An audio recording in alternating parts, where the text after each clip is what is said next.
All right, here's our last section in Chapter 8, 8.3, where we're going to see how we can apply systems of equations to help us solve word problems.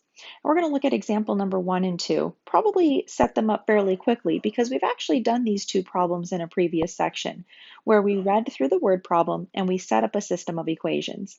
Now we're actually going to go farther with it and solve the system of equations to answer the word problem. If you remember example number 1, it says one number is 2 more than a second number. Twice the first number is 4 less than 3 times the second number. Find the numbers.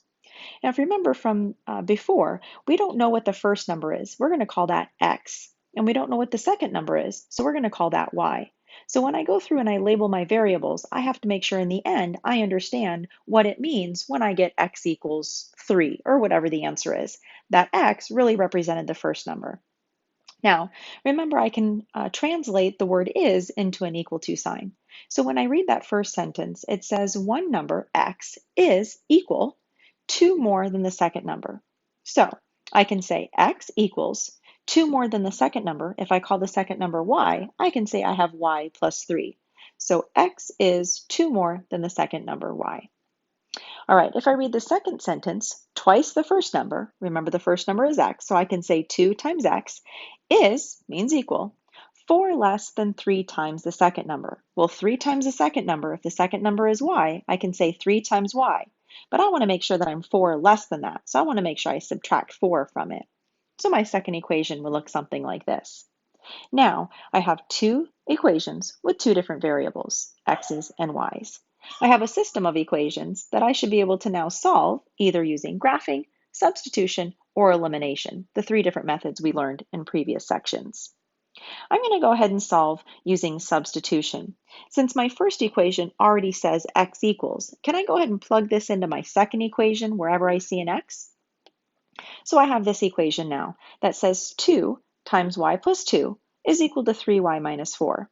I can now solve this equation for y because now I only have one variable. I'm going to distribute through the 2. I ended up getting 2y plus 4 equals 3y minus 4. I have y's on both sides, so I can move them to the same side. I'm going to go ahead and move the 2y over by subtracting it. When I subtract 2y from this side, they zero out. I end up having 4 plus 4. It looks like I did two steps in one. I also moved this negative 4 over by subtracting it. If that's too complicated, you might want to do step by step so you don't get too confused and don't make silly mistakes. But I ended up moving the y and the variable, or not the variable, but the constant at the same time. Okay, so I added 4 to both sides and I subtracted 2y from both sides. That left me on the left side with an 8 and on the right side with a 1y. So I ended up getting y equals 8. That's half of my answer, remember. I want the other half of the answer. So if y equals 8, I need to figure out what x is. So I'm going to take that 8 for y and I'm going to substitute it back into one of my originals. I'm going to go ahead and substitute it into the top one. So I end up with an equation now that says x equals 8 plus 2, or x equals 10. So I have x equals 8 and y equals 10. Normally, we would put that into an ordered pair, 10, 8. But because this is a word problem, we actually want to give our answer in a word format. I want to know what it means for x to equal 10 and what it means for y to equal 8. So what did x represent and what did y represent in our story? Well, if you remember, x represented our first number. So that means when x is 10, that means our first number is 10. And y represented our second number, which means our second number is 8. So when I go to label my answer, I'm going to say that my first number is 8 and my first number is 10 and my second number is 8. All right, let's look at number 2.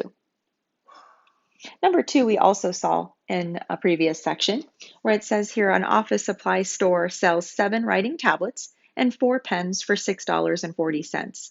Also, 2 tablets and 19 pens cost $5.40. Maybe you remember this from a previous section. Maybe you can pause the video and make 2 equations for our system of equations.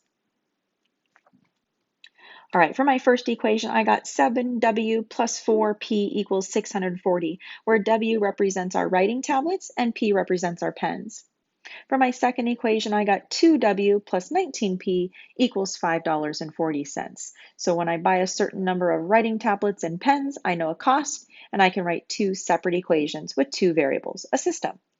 Now I can solve this system of equations using graphing, substitution, or elimination.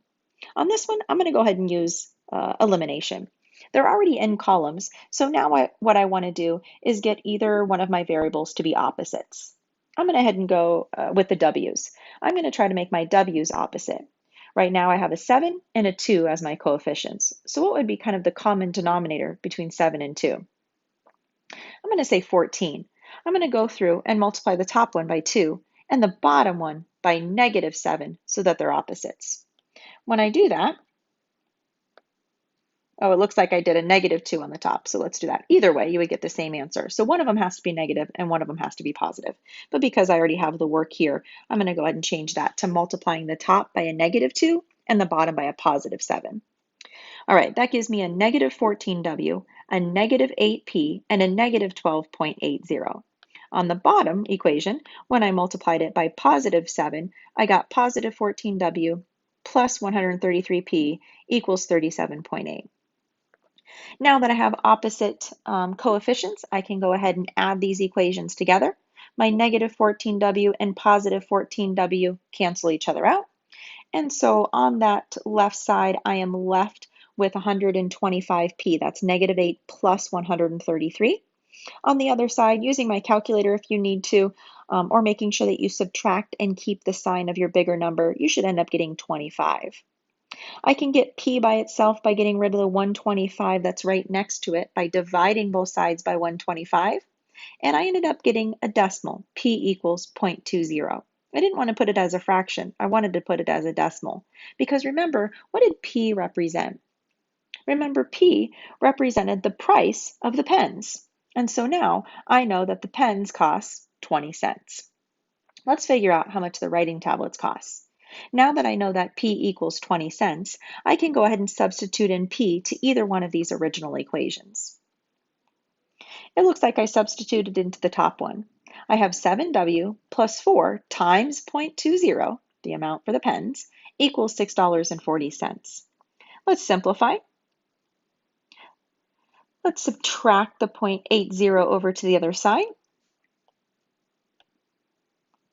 Let's divide by 7, and I ended up getting W equals 0.80, which means when I go to label my answer, I can say that pens cost 20 cents and the writing tablets cost 80 cents. So those must not be iPad tablets. Those must just be paper tablets, right?